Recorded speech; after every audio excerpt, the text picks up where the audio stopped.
I am their father. Amora stumbled back, stunned. What? The boy slowly nodded. I am their father. Amora sat in her black Range Rover, her eyes blank as she stared at her phone. A message from the board. Meeting postponed to 5 p.m. Please confirm. She sighed and put the phone away.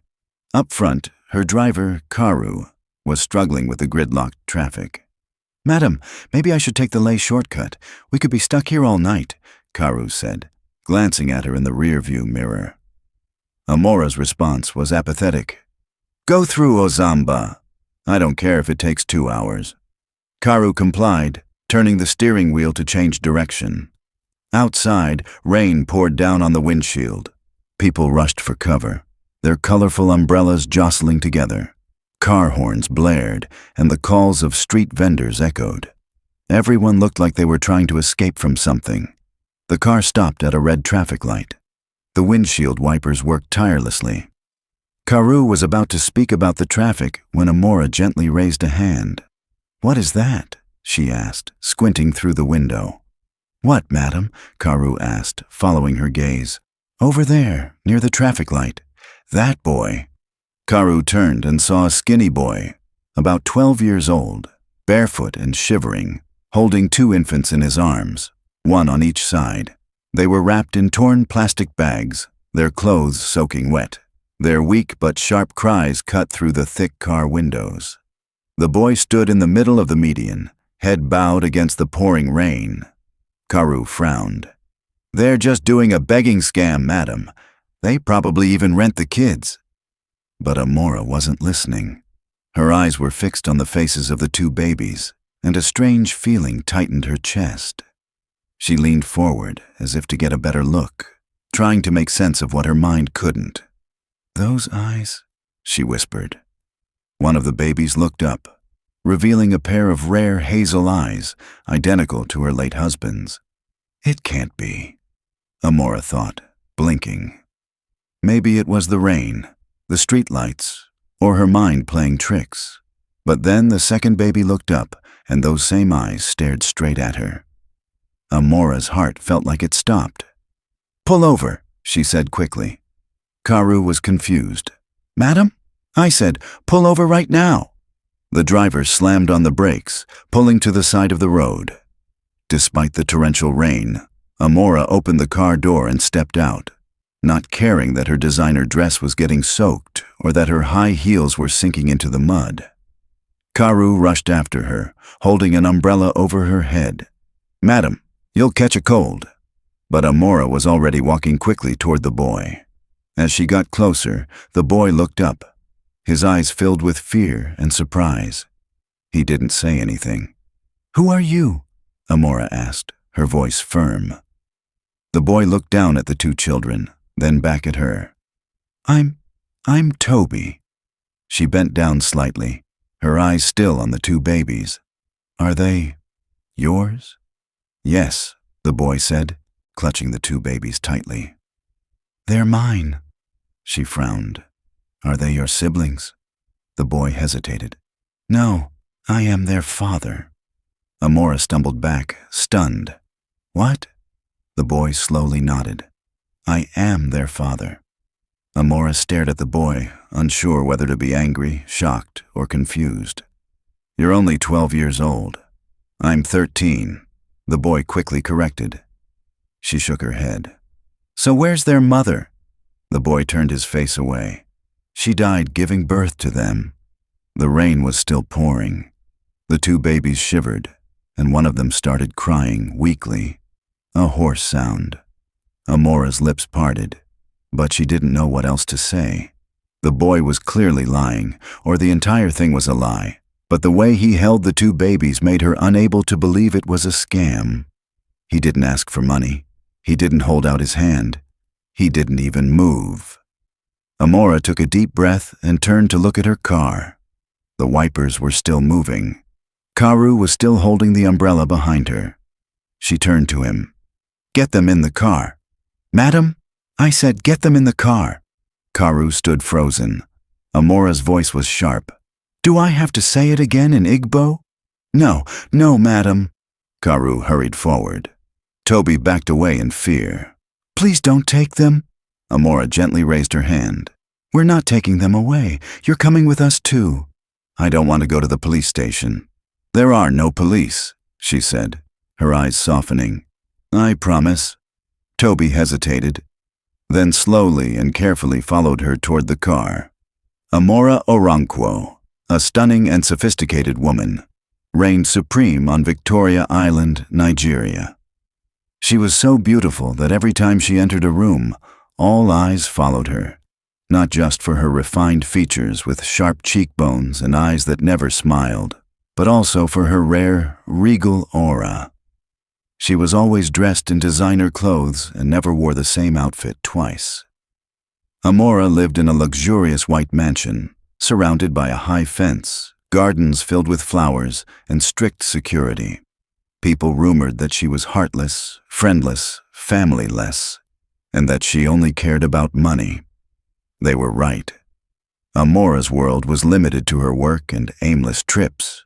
3 years ago, her beloved husband passed away, taking with him the hope of a small family. Since then, the house had been filled with a chilling silence. Inside the Range Rover, warmth spread. The 2 babies were wrapped in one of Amora's shawls and a scarf. They had stopped crying. Toby sat stiffly, water dripping from his hair, his eyes darting around like a trapped animal. Karu drove slowly. Amora didn't say much. She just stared at the 2 babies who had fallen asleep, their hazel eyes closed, their tiny chests rising and falling steadily. She didn't understand what this meant. But one thing she was sure of. This was no coincidence. Something had led her to them, and she would find out why. The car was quiet, with only the sound of rain on the roof and the air conditioning. Amora sat upright, her warm eyes fixed on the 2 babies resting on her lap. They were asleep, their small faces peaceful, but their skin was still cold. She could still feel how frail they were when she picked them up. Toby sat at the edge of the back seat, his hands clasped, his wet clothes clinging to his thin body. His eyes constantly moved, from the expensive leather seats to the glowing dashboard. He looked anxious, like a lost child in a palace. Amora glanced at him but said nothing. She didn't know what to say. Her heart was heavy, but her mind was racing, too fast. A flood of questions came. Who was this boy? Where did he come from? How could a boy be holding 2 babies in the rain? And most importantly, why did they have the exact same eyes as her husband? The car turned into the mansion's driveway. The long, winding road led to a massive white mansion, surrounded by tall palm trees and a sturdy fence. The gate slowly opened as the security guard recognized the car. Toby's jaw dropped. He stared at the huge house as if he were watching a movie. "You live here?" he finally asked, his voice barely a whisper. Amora didn't answer. She was still looking out the window. When the car stopped in front of the entrance, 2 uniformed staff members ran out with umbrellas. One opened the door for Amora. The other tried to take the 2 babies, but she quickly recoiled. "Don't touch them," she said. The staff member, confused, backed away. Amora carefully got out of the car, holding the 2 babies in her arms. The clicking of her high heels echoed on the wet tiles. Toby also got out slowly. Toby hesitated at the doorway, gently wiping his feet on the rug as if he was afraid to dirty anything in the magnificent house. Karu stood beside him, whispering to a guard, his face full of confusion and worry. Inside, the warm light shone, and the faint scent of lemon from wood polish hung in the air. A massive chandelier sparkled on the marble floor, and soft music played from hidden speakers. Toby stopped dead. He looked down at his muddy feet. Amora turned back. "What's wrong?" He looked up. "My feet are dirty." Amora looked at him for a second, then went to a nearby cabinet and took out a towel. "Come in," she said, and handed him the towel. "Wipe your feet." Toby quickly did as he was told. Then she called out, "Noi!" A woman in a blue maid's uniform hurried over. "Yes, madam." Get a basin of warm water and call Dr. Martins immediately." The maid nodded and rushed away. Toby silently watched everything, his eyes moving across the ceiling, the paintings on the walls, and the gold-plated staircase railing. He had never seen a place like this. Amora walked into the living room and gently placed the two babies on a soft white sofa. She took off her scarf and used it to wipe their faces again. One of the babies stirred and let out a soft cry. Toby ran over. "Is she okay?" Amora looked at him. "How do you know which one is which?" He nodded. "That's Chidima, and that one is Chisholm." She slowly blinked. "Chidima and Chisholm," she repeated, as if trying out the names to see if they fit her. "Did you name them?" "Yes," he said, anxiously rubbing his hands together. Amora looked at the two babies again. She didn't know why she had brought them here. Everything had happened so fast. 1 second, she was on her way to a meeting.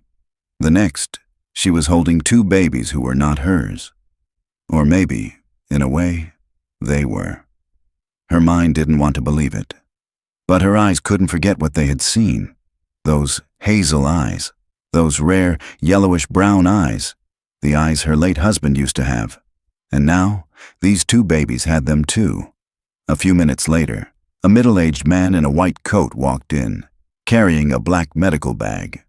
"Hello, madam," he said, bowing slightly. "Hello, doctor. Thank you for coming so quickly," Amora said, standing up.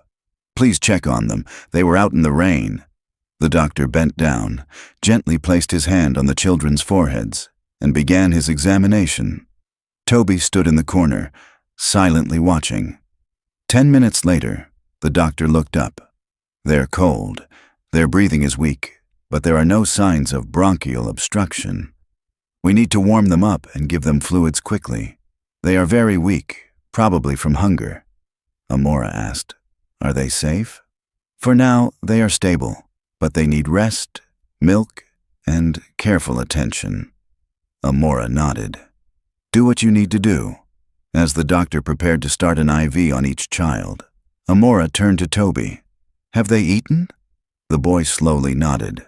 "I try to feed them every day, but it's hard." "What do you feed them?" "Sometimes pap, a type of Nigerian porridge. Sometimes bread soaked in water.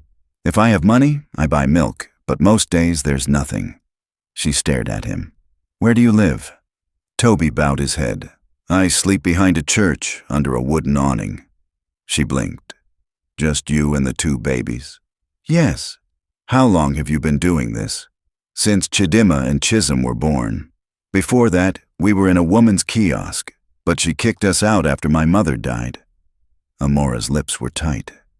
She didn't like this feeling. It was as if someone had placed a heavy stone on her chest. "What was your mother's name?" "Her name was Odessa. She was a teacher." "And your father?" Toby hesitated. I don't know much. He visited sometimes. Not all the time, just once in a while." Amora held her breath, her eyes locked onto his. "What did he look like?" Toby was confused. "I don't know. I was little then. I only remember his eyes." "What were his eyes like?" "They looked like theirs," he said, pointing to the twins. Amora didn't answer. She turned away quickly. That night, the two children were placed in one of the guest rooms, in a clean, soft crib that the staff brought down from storage. The heater was on. Warm blankets were placed over them. Toby had a hot bath and was given new clothes, a hand-me-down from the gardener's son. He ate rice and stew like a person who hadn't seen food in days. Afterward, he fell asleep on a small chair near the baby's room, his arms wrapped around himself. But Amora didn't sleep. She stood by the window in her bedroom, watching the rain fall on the garden below. She kept thinking about Dyke, her late husband. They had been married for 10 years. 10 full years. He had said he loved her. He had said they would get through everything together. He had said it didn't matter that they couldn't have children, that they would travel, grow old together, and be happy. But he had lied. If these children were his, If the boy was telling the truth, then Dyke had betrayed her in the worst way.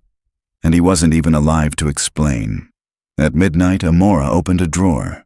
She took out an old photo album, something she hadn't touched in years. She flipped through the pages slowly. There he was, Dyke Orenquo, laughing beside her at their wedding. Strong, tall, handsome, with those familiar hazel eyes. The eyes she once loved so deeply. The eyes she was now seeing in the two twin girls. Her hands trembled as she closed the album. She sat on the bed and buried her face in her hands. "I need to be sure," she whispered. She stood up, grabbed her phone, and called Dr. Martins again. He answered sleepily. "Doctor, I need a DNA test." He sat up immediately.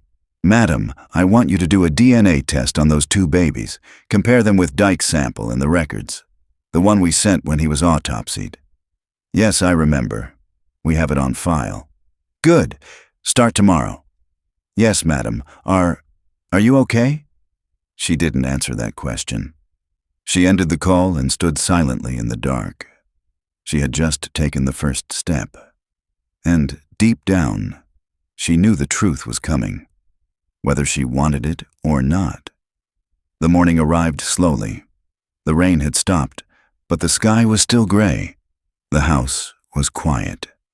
A strange silence that made one feel like something big was about to happen. Amora sat alone at the long dining table. She didn't eat. A plate of untouched toast and eggs sat in front of her. Her fingers were tightly clasped together. Her phone lay face down next to her.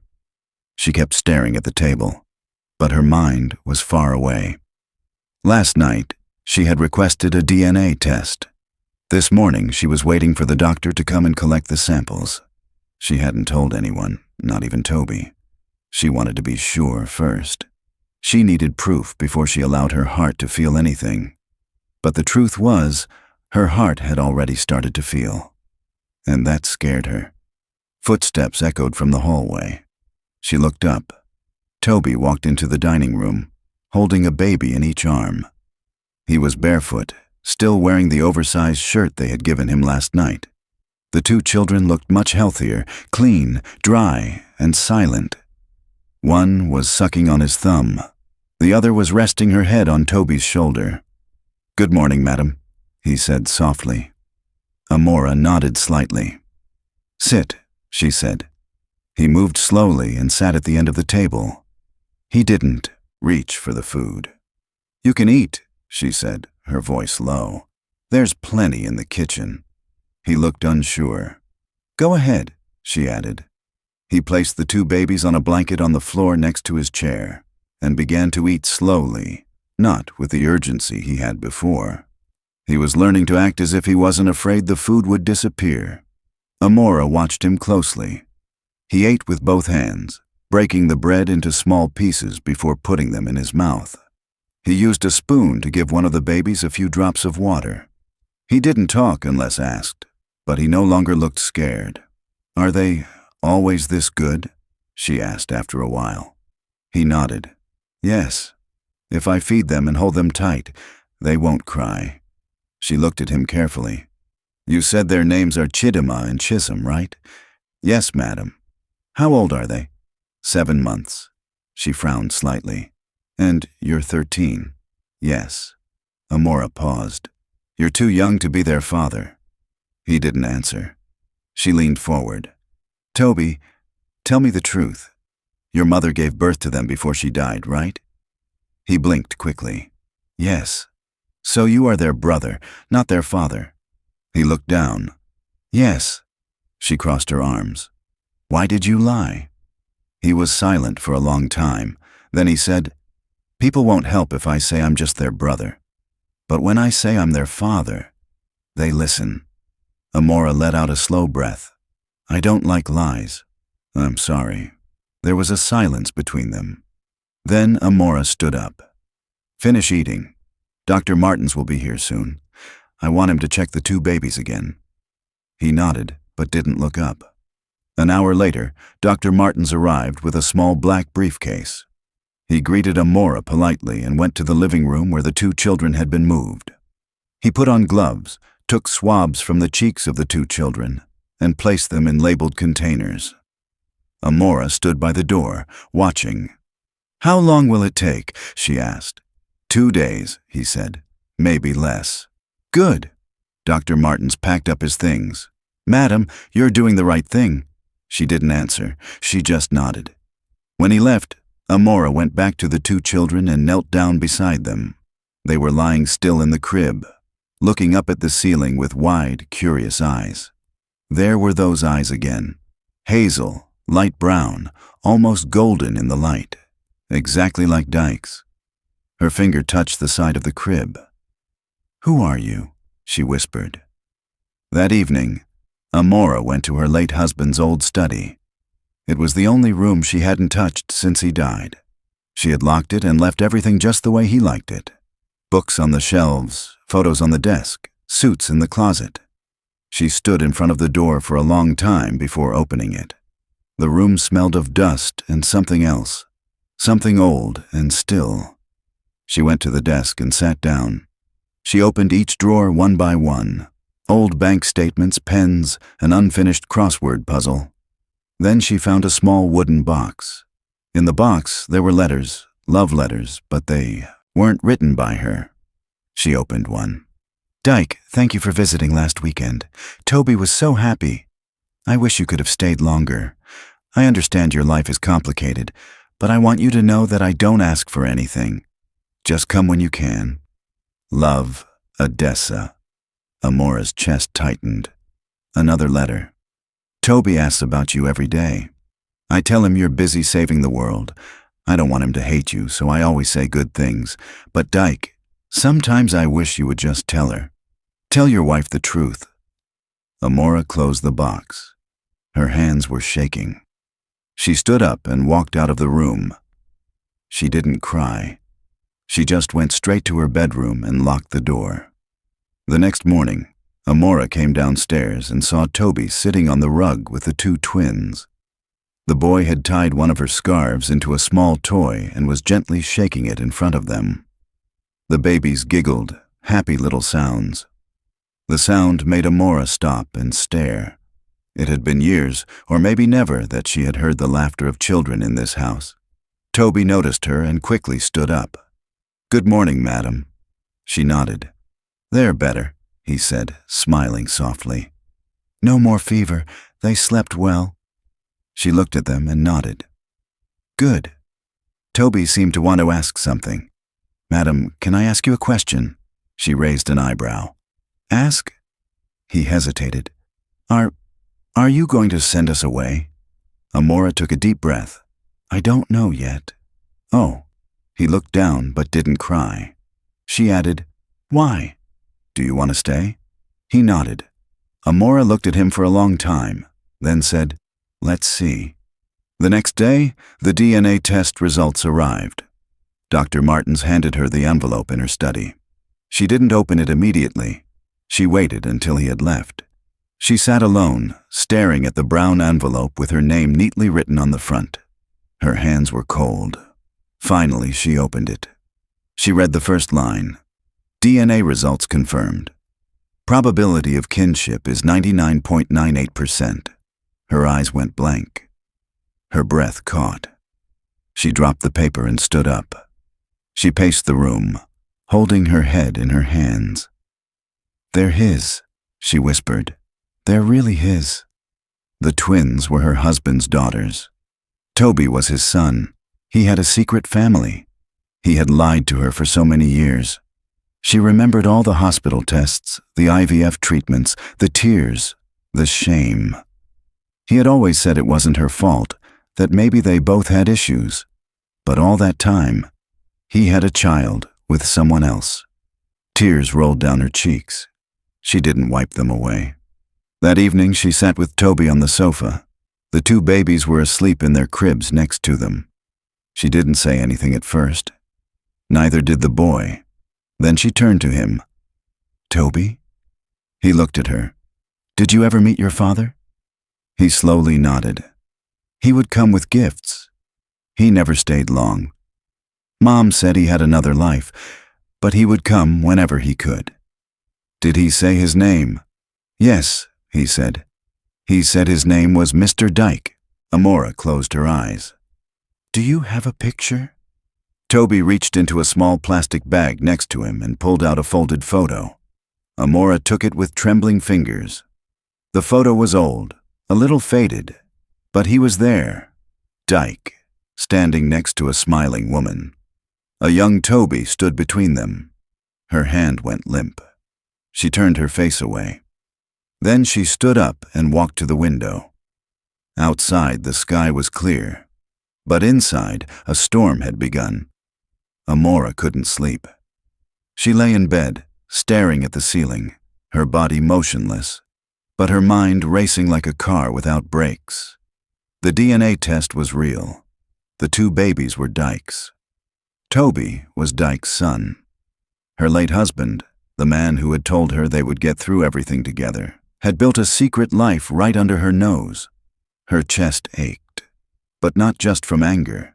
It was also from betrayal, shame, and the truth staring her in the face. She didn't know what to do with it. By morning, she had made a decision. She needed answers, not just papers or speculation. She needed to know who Odessa was. She wanted to know what kind of woman her husband had been hiding for all those years. She picked up the phone and called a private investigator she had once hired for a board dispute. His name was Fullerin, a sharp, discreet, and expensive man. The call wasn't long. I want to know everything about a woman named Odessa Yemi.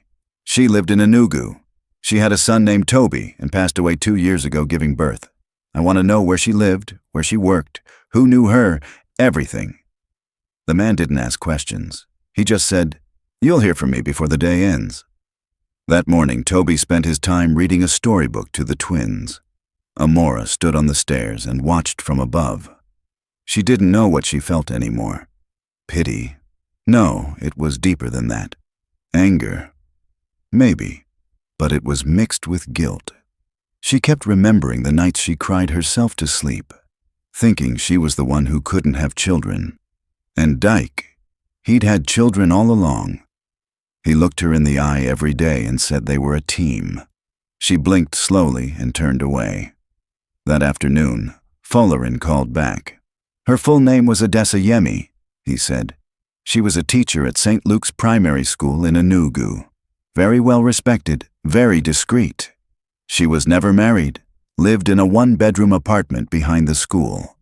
According to the neighbors, she only had one male visitor who came occasionally, a man in a big car. She never mentioned his name, but a couple of people said he was from Lagos. Amora gripped the phone. Fullerin continued. She passed away at a small clinic after giving birth to twins. One of the nurses confirmed it was a difficult delivery. She died the same night. And the boy, Toby? He stayed with a neighbor for a while, then disappeared. The neighbor said the boy refused to go to an orphanage, said he would take care of his sisters himself. Amora closed her eyes. She pictured the scene. A boy, only 12 years old, standing in the rain with 2 newborn babies and no one to help. She whispered, "Did she ever try to contact me?" "No record of that, madam." "Did she ever ask Dyke to tell me?" There was a brief silence. One of the letters she wrote. I got a copy from the neighbor who found it in her box. It says, "Tell your wife the truth, Dyke. It's time." "That's all." Amora swallowed. "Email it all to me." "Yes, madam." She ended the call and sat silently on the edge of her bed. So it was true. Odessa wasn't just some random woman. She was a real person who lived a quiet life, raised a child on her own, and died bringing 2 others into the world. And Dyke, he just gave her money, visited sometimes, and left her to face life alone. That evening, Amora found Toby in the garden. He was trying to get one of the twins to sleep. The other was gnawing on a plastic toy. "Can we talk?" Amora said. He quickly stood up. "Yes, madam." She sat down on a stone bench in the garden and patted the empty spot beside her. He sat down. "Today, I learned more about your mother," she said. He looked at her with wide eyes. She was a good woman, Amora continued. A teacher, kind and honest. She didn't chase after money. She took care of you with the little she had, and never tried to ruin my marriage. Toby bowed his head. She loved you, Amora said, and your sisters, too. She did the best she could. He didn't answer. Then slowly, he said, she used to say we have a big family somewhere, but I didn't understand. She would say, as we grow up, the truth will come to us. Amora nodded. It has. He looked at her. You are my stepmother. She paused, surprised by the word. Well, I guess I am. He looked down at the grass. I'm sorry. For what? For everything. She frowned. You didn't do anything wrong. He looked up. You're crying. Amora quickly wiped her cheek. I'm not, she said. He gave a small smile. I just wanted to keep them safe, he said softly. That's why I kept moving. I begged. I washed cars. I slept at the church. I did everything I could. I know, Amora said. You were very brave. No, he shook his head. I was scared every night. Amora felt her throat tighten. But I didn't want them to suffer, he added. She looked at the baby in his arms. Chisholm yawned, her tiny mouth wide open. Her small hand was on Toby's shoulder. Amora gently placed her hand on the baby's back. You won't have to suffer anymore. That night, Amora stood in front of the mirror. She looked at herself. For years, she had lived like a statue, strong, polished, and cold. But now she felt her chest was breaking open. She remembered the years she prayed for a child. She had blamed herself for the emptiness. She had even thought of adoption. But Dyke said, no child we don't create can feel like our own. And now she was in a house full of children Dyke had with another woman. The painful truth was, they already felt like her own. The next morning, Amora walked into the baby's room and saw Toby was already awake, dressing them. You're always up early, she said. I don't sleep much, Toby replied. I know. She sat on the bed and watched him button up Chidama's shirt. Toby, she said, how would you feel if I made sure you never had to sleep in the rain again? He looked at her, confused. Do you mean forever? Not just to stay, she said, but to live here, to go to school, to be safe, for them to grow up here too. He blinked. You want us to live here? If you want to? He didn't answer. Then suddenly, he started to sob. He cried like a child who had held it in for years. He knelt down and buried his face in his hands. Amora stood still for a few seconds. Then she stood up, went to him, and knelt down beside him. She pulled him into her arms and let him cry. You're not alone anymore, she whispered. I promise. News couldn't be kept quiet for long. In a household like Amora Oronquo's, everything was a subject of gossip. The guards, the driver, even the maids. And as soon as the first whispers left the gates of the mansion, they spread like wildfire. The next morning, her name was on the lips of those in hushed tones on the streets of Ikoyi and in the buzz of Banana Island. She brought a street boy home. They say the twins are her husbands. Did Dyke really deceive her all these years? The rumors twisted into a whirlwind, and Amora knew it wouldn't be long before the most important people came knocking. Not out of concern, but out of fear. Fear that she was about to change the balance of power in the Oronquo Empire. And she was right. They came one Sunday afternoon. 3 black SUVs rolled into her compound like kings arriving for war. Her head of security called her immediately. Madam, it's Mr. Okonkwo and his 2 cousins. She got up from her armchair in the private lounge and put her teacup on the table. Let them in, she said simply. Downstairs, the front door opened. Mr. Emma Okonkwo, Dyke's brother, was a large man with a sharp voice and a habit of talking as if the world owed him something.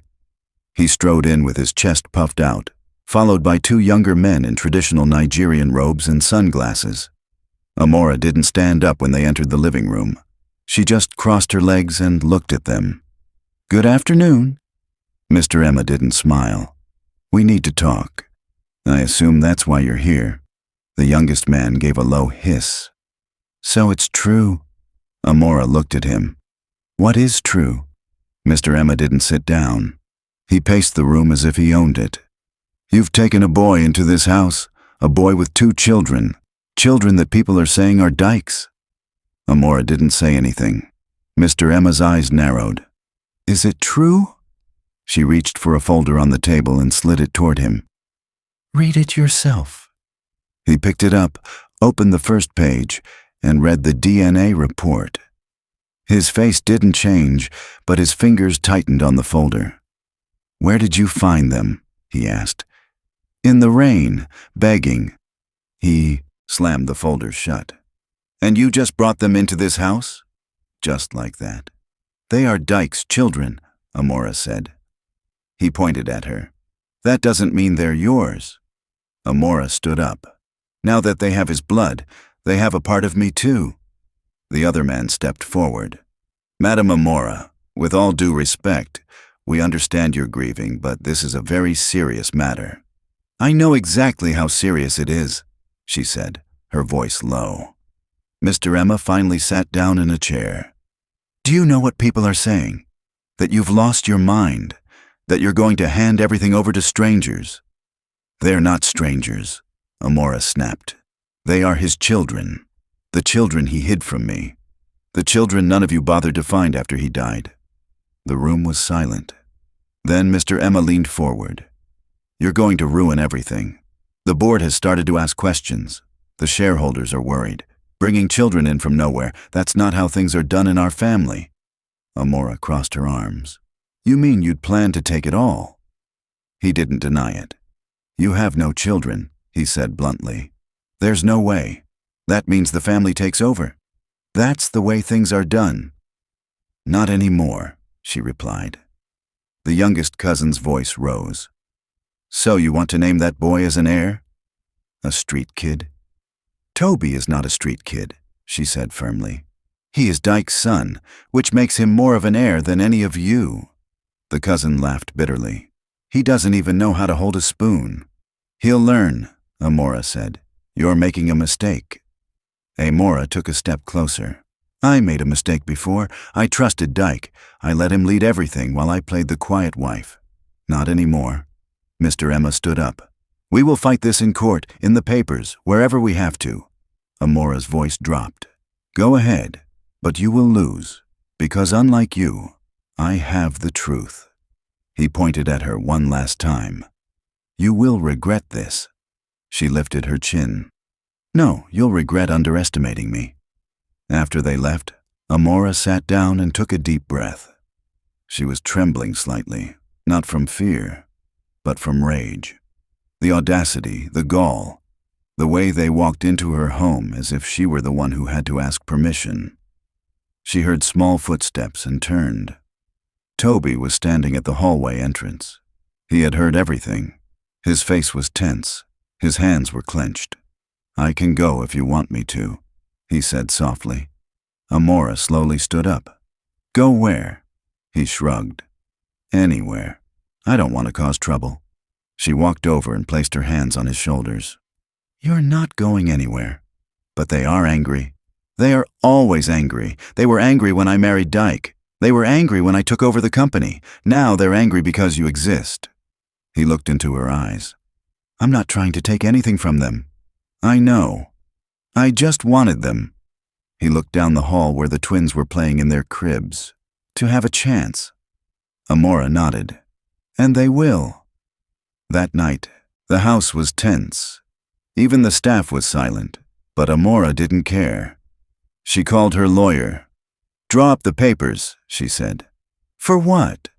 I want legal guardianship of the children, and I want Toby enrolled in the best school by next week.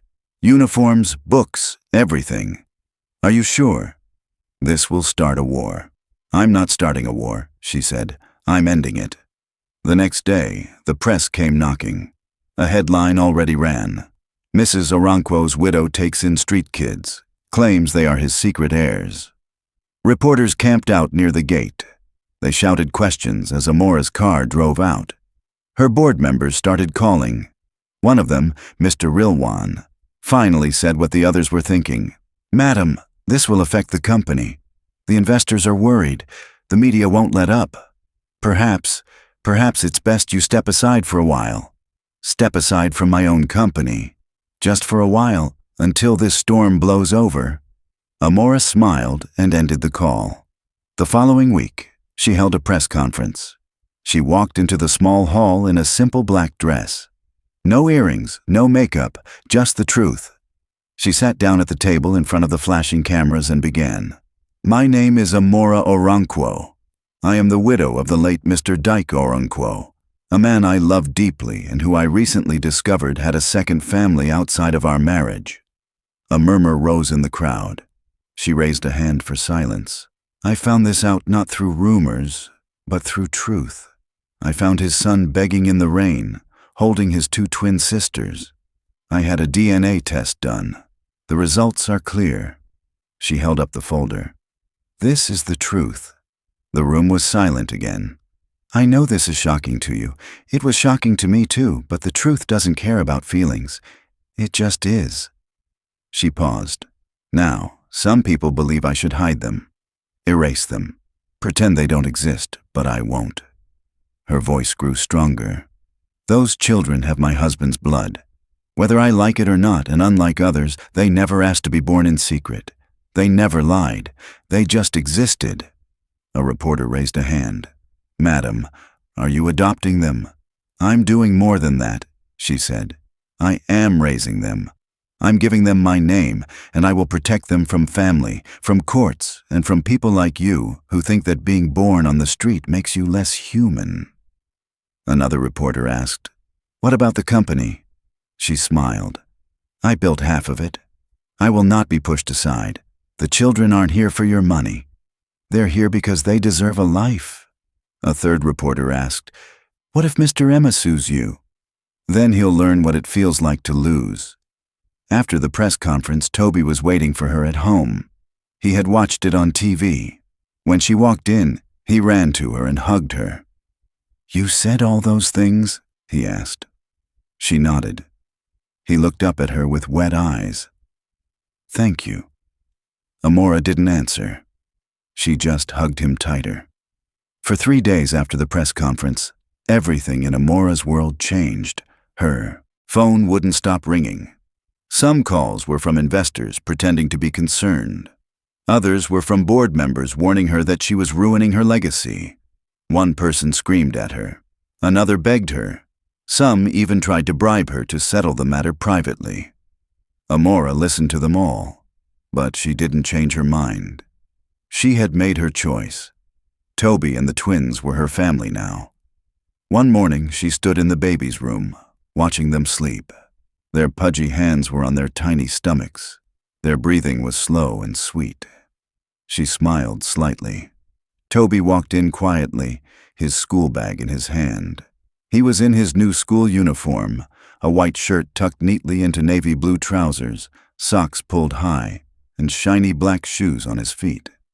"You look very handsome," Amora said, smiling. He blushed slightly. "Thank you. Ready?" He nodded. "Yes." She bent down and straightened his collar. "You'll do great." Toby looked down. "What if the other kids laugh at me?" She paused.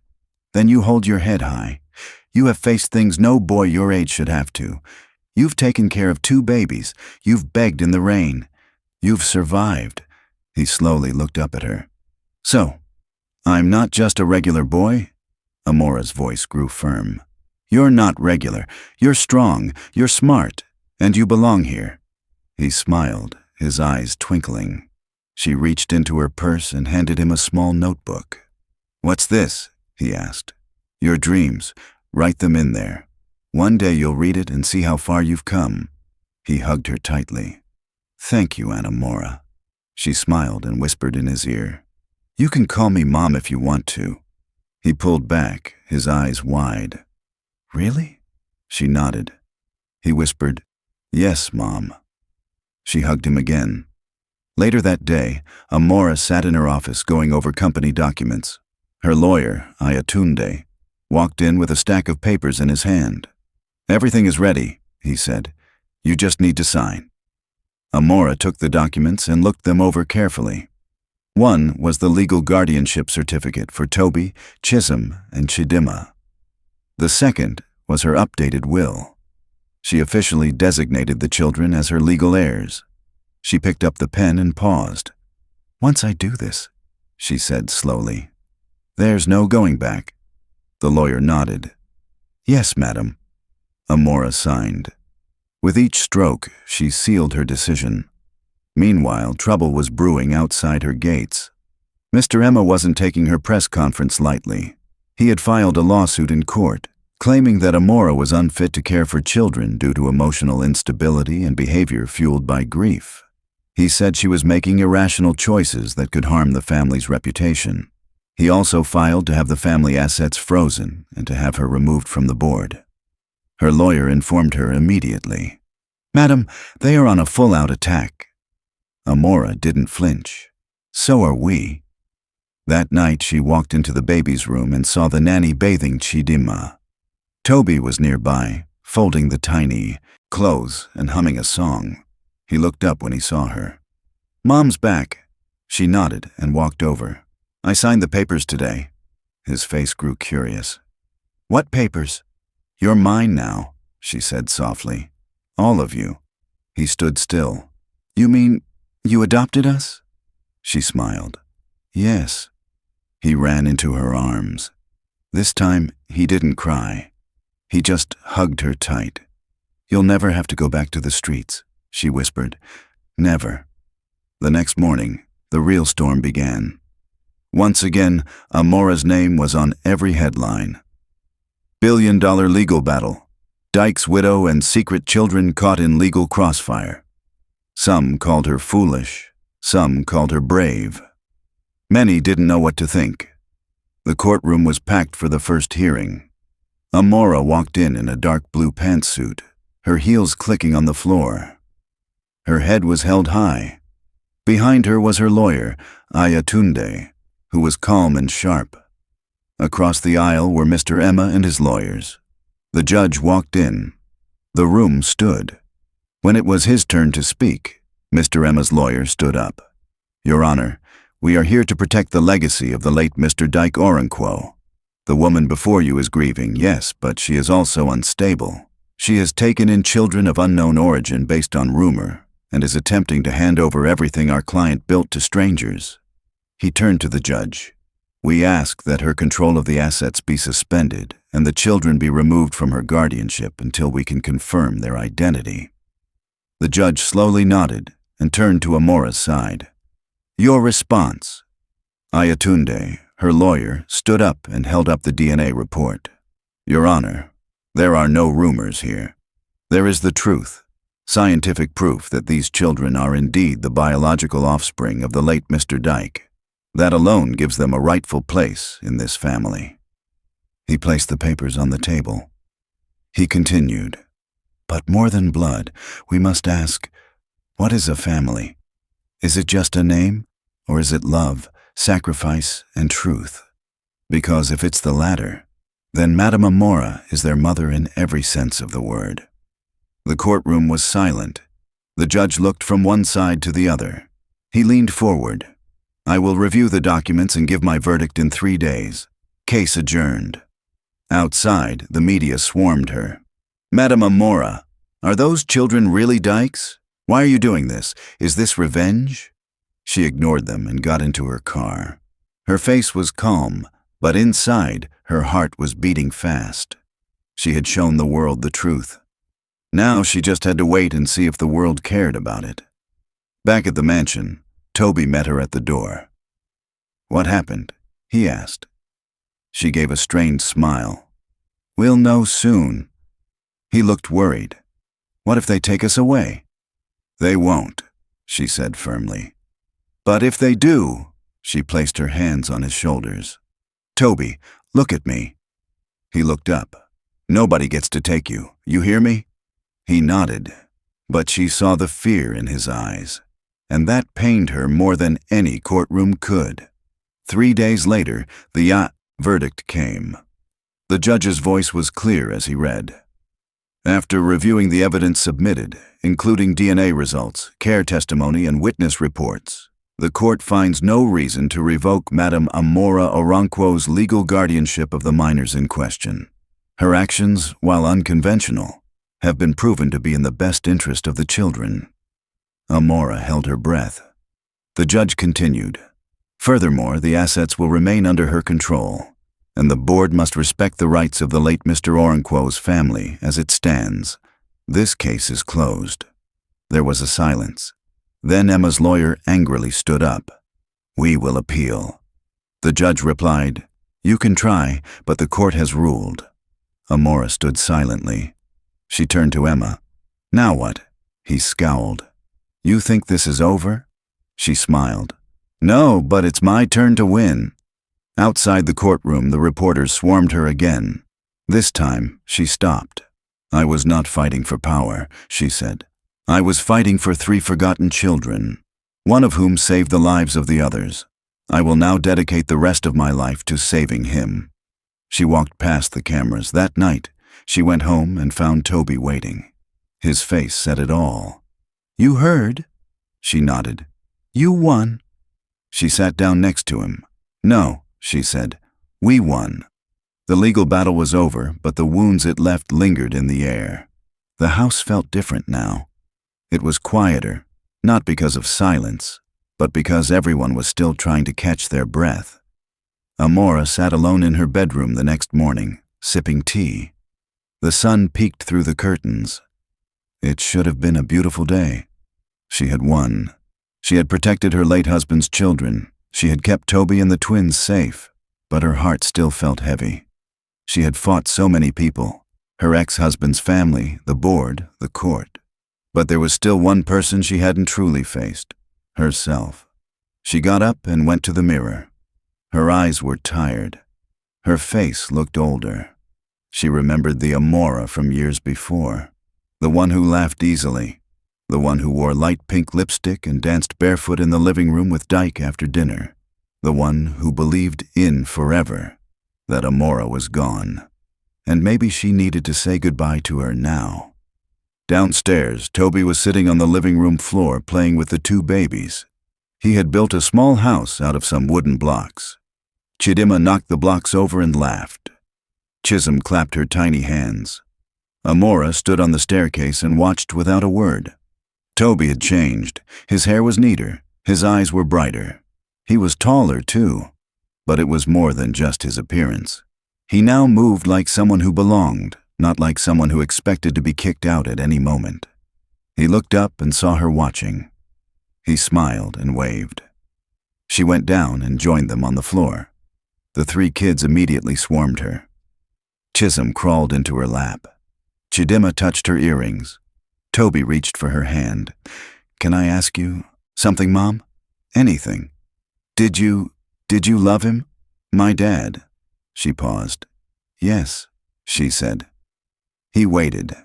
Did he love you? I think so, in his own way, but he also hurt me. Toby looked down. I'm sorry. You don't need to be, but you feel like you're not known, as if it was your fault. She reached out and took his chin, gently lifting his face. No, Toby, you didn't ask to be born. You didn't ask to be hidden. That was Dyke's choice, not yours. I just wish I had met you sooner, he whispered. She swallowed. Me too. That evening, Toby helped one of the housekeepers in the garden. He trimmed small flowers and pulled dead leaves while humming a tune. Amora stood on the balcony watching again. She noticed something. Even though he was smiling and helping, there was something on his mind, something he was quietly carrying. So after dinner, she called him into the office. Toby, she said, I want to talk. He sat across from her, holding a cushion like he always did when he was anxious. Tell me what's really on your heart. He looked up, confused. What do you mean? You've been quiet since the court verdict. Happy, but quiet. He shrugged. I just don't know how to be here. She listened carefully. Everyone is being nice to me, but I feel like I don't know the rules. What rules? He looked down. like how to sit, how to eat, how to talk in front of rich people, how to use a napkin, how not to say, "Yes, madam," so much. Amora gave a soft smile. "You don't have to change who you are. But I don't want to embarrass you. You never will." He looked up, his eyes earnest. "Even at school they ask me where I'm from. When I say I used to live on the street, they laugh." She got up and went to him. She sat down beside him and took his hand. "Let them laugh." He frowned. "But it hurts." "I know," she said. "But every great story starts from a small place. Let them laugh now. One day they'll read about you in a book." He blinked. "Really?" "Yes, and they'll wish they were a part of your story."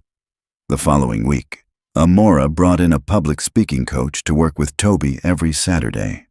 She also hired a tutor to guide him after school. But she also did something else.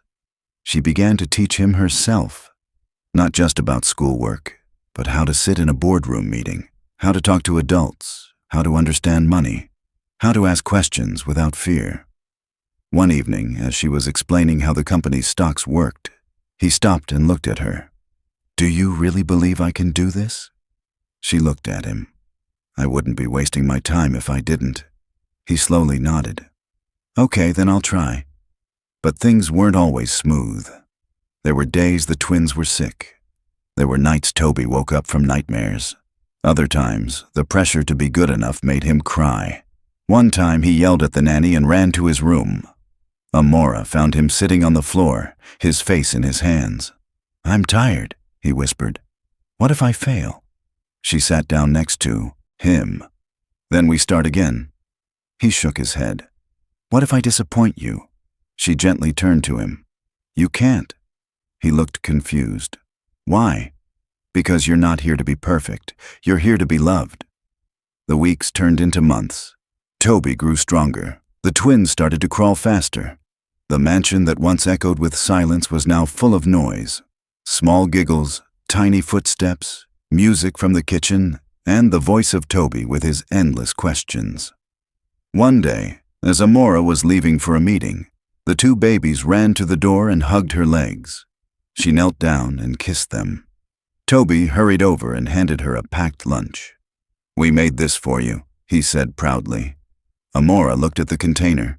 It was filled with misshapen, lopsided pieces of bread. She held it like gold. "I'll eat all of it," she said. He grinned. But outside the walls of the house, trouble still remained. The company was now divided.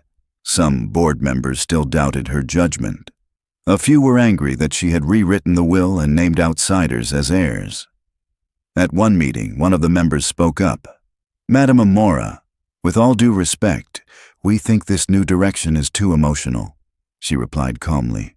"I make decisions based on facts, not emotions."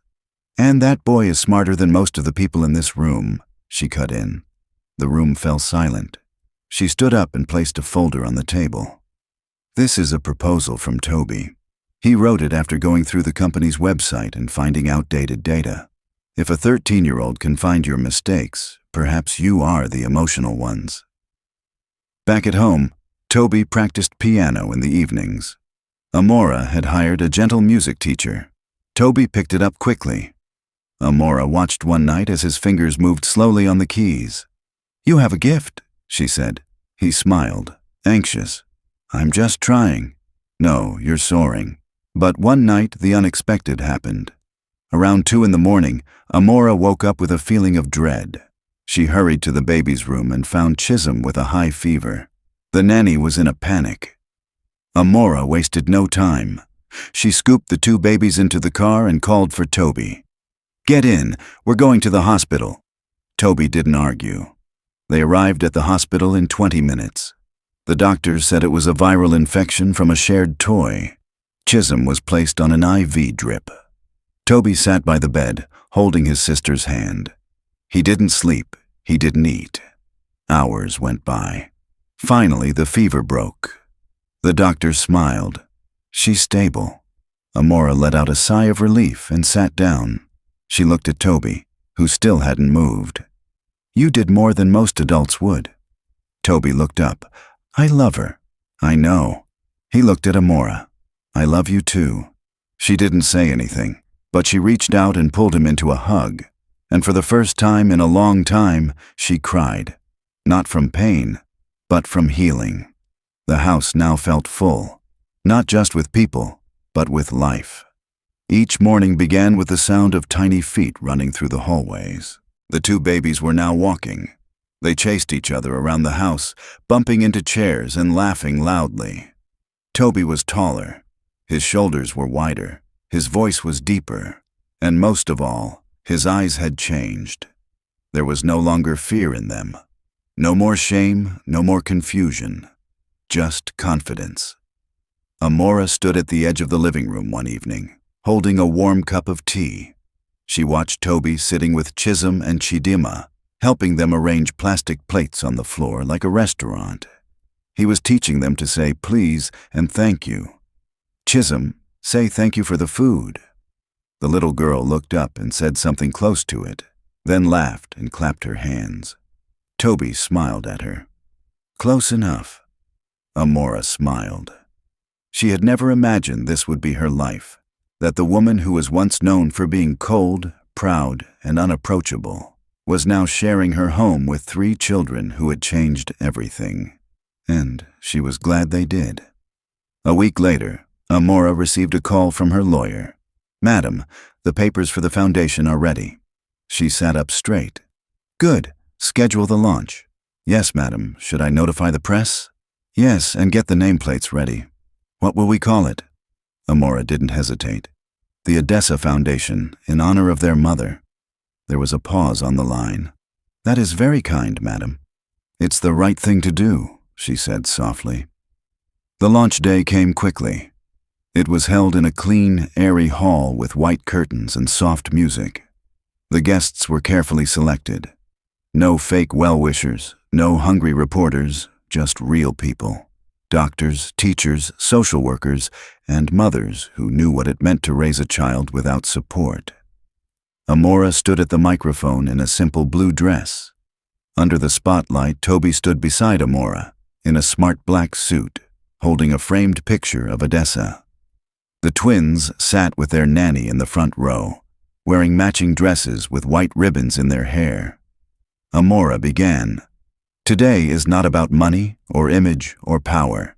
It is about life. It is about love. It is about second chances." The room was silent. She continued. "This foundation is named after a woman I never had the chance to meet, but who gave me the greatest gift of my life, her children." Her voice trembled slightly, but she kept going.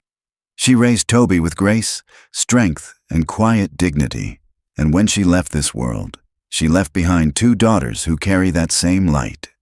She paused, looking at Toby. He looked back, his eyes steady. Amora turned back to the audience. "I didn't choose this journey, but it found me, and I embraced it. Today, I choose to help others who feel forgotten, who think no one sees them. This is for them." The room erupted in applause, but Toby's eyes were only on her.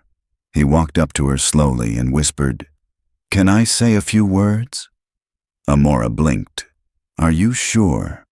He nodded. She stepped aside. He held the microphone tight in his hand. His hands were shaking slightly, but his voice wasn't. "My name is Toby," he said. "I used to beg on the street. I carried my 2 baby sisters through the rain, through the dirt, through the hunger. I thought life would never get better." A few people leaned forward to listen. He continued. "Then I met a woman. She didn't ask a lot of questions. She didn't judge. She just simply stopped her car and helped." He turned to look at Amora. "I didn't know who she was. I didn't even think she'd remember me the next day. But she did more than that. She stayed. She cared. She fought for me." He looked back at the crowd. "Now I don't just have a roof over my head. I have a name. I have a future. And I have a mom." His voice cracked. He smiled through the tears. "She didn't give birth to me, but she gave me life." The room stood up. Amora wiped her face, her eyes filled with tears. She walked up to him and hugged him tightly. Camera flashes went off, but neither of them noticed. That night, Back at the mansion, the twins went to sleep early. Toby changed into his pajamas and went out to the backyard where Amora was sitting under the stars. He walked up to her and sat down silently. The night breeze was cool. The sky was full of stars. "Thank you for letting me talk," he said. "You spoke from your heart," she replied. He looked at her. "Do you ever miss him?" She didn't have to ask who him was. She nodded. "Yes, I miss the man I thought he was." Toby bowed his head. "I think he would be proud of you." Amora smiled. "Maybe, but I don't live for his approval anymore." There was a silence. Then he asked, "Do you think he ever really loved you?" She was quiet for a long time. Then she said, "I think he loved what I gave him, but not enough to give everything." Toby slowly nodded. "I'm sorry he hurt you." Amora turned to him. "But he also gave me you, so maybe the pain led to something good." He smiled. Then he asked a question he had never asked before. "Why did you stop that day?" "What day?" "The day you saw me in the rain. You didn't know me. You didn't know who we were, but you stopped." She thought back to the moment. The traffic, the crying babies, the tiny boy shielding them with his body, and the hazel eyes. "I don't know," she said softly. "Something about you pulled me in. I was so scared then," he whispered. "Me too," she said. "But I couldn't drive away." He looked at her again. "Thank you for not driving away." She took his hand. "I thank God every day that I didn't." The weeks turned into months. Toby went back to school stronger than ever. His teachers noticed he was more focused. His English had improved. His handwriting was neater. His answers were definitive. He no longer hid his voice. One day he was chosen to lead his class in a debate. He stood in front of the class and spoke as if he had been trained for years.